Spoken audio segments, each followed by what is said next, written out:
Now, one terribly important thing if you're going to do any chafing dish cookery is, of course, to practice it beforehand. But then for this kind of cooking, you want to have a very hot flame, and liquid alcohol is the best. Then you want to start out with a dollop of olive oil, put in with dash because you're doing public cooking, and then 2 tablespoons of the best butter. And you want that butter to bubble and sizzle. That shows that you've got your pan hot enough. And then you let it bubble, and as soon as the butter almost begins to brown, which it is doing now, you're ready to add your steaks. So you have 2 forks, and you unroll 1 steak there, and another here. As you can see, you can only do 2 steaks at a time. And also another reason for having them bathed in olive oil is that they don't stick to the pan. And they have to cook very fast. That's another reason for pounding them, because you want them to cook within about half a minute on each side, and you serve them very rare. And that's another reason for having a very fine cut of meat. You can use tenderloin rather than the top loin strip, but I've always liked loin strip because it has more flavor.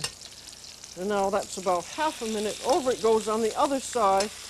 That's really only seared on that side. Barely brown.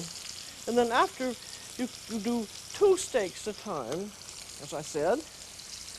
And then as soon as that, and you can feel, as soon as that has a little slight bit of resistance, it's done. And then roll it up again. And that goes back on your platter. And then you saute the other 2 steaks. I'm just going to do 2 of them rather than 4. Then after you saute the other 2 steaks, roll them up and put them there.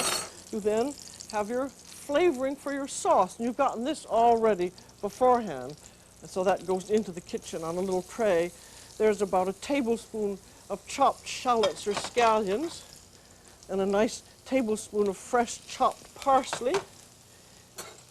And then we have a sauce. You have either a beautiful brown sauce of the classic type, or else the mixture that I have here, which is a tablespoon of cornstarch blended with a tablespoon of mustard, and then a cup of very fine beef bouillon.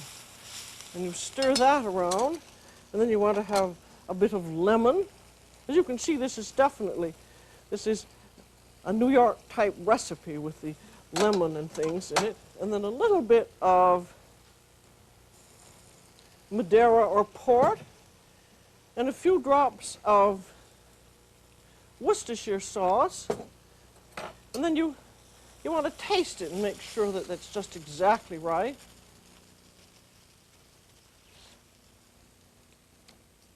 That's very good. I'm going to put in a few drops of cognac.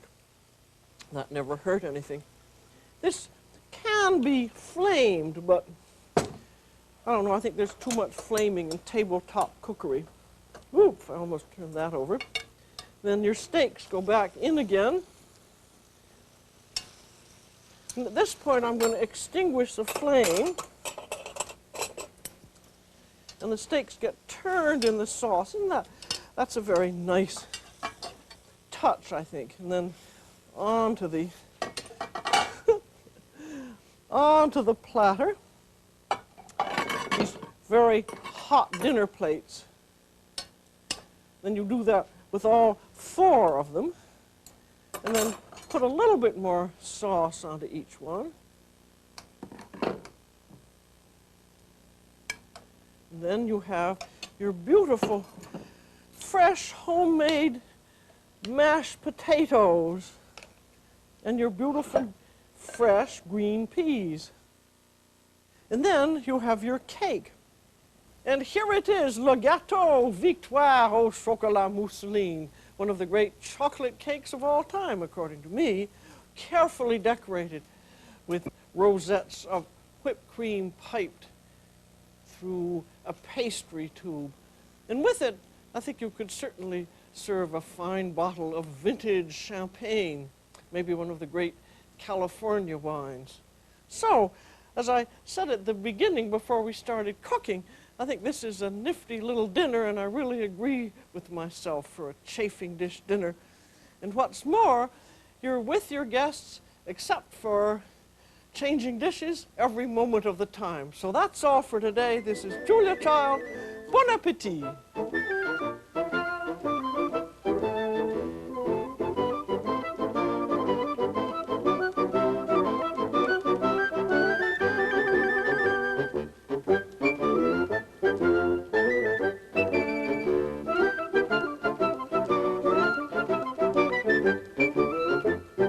Julia Child is author of the book Julia Child and Company,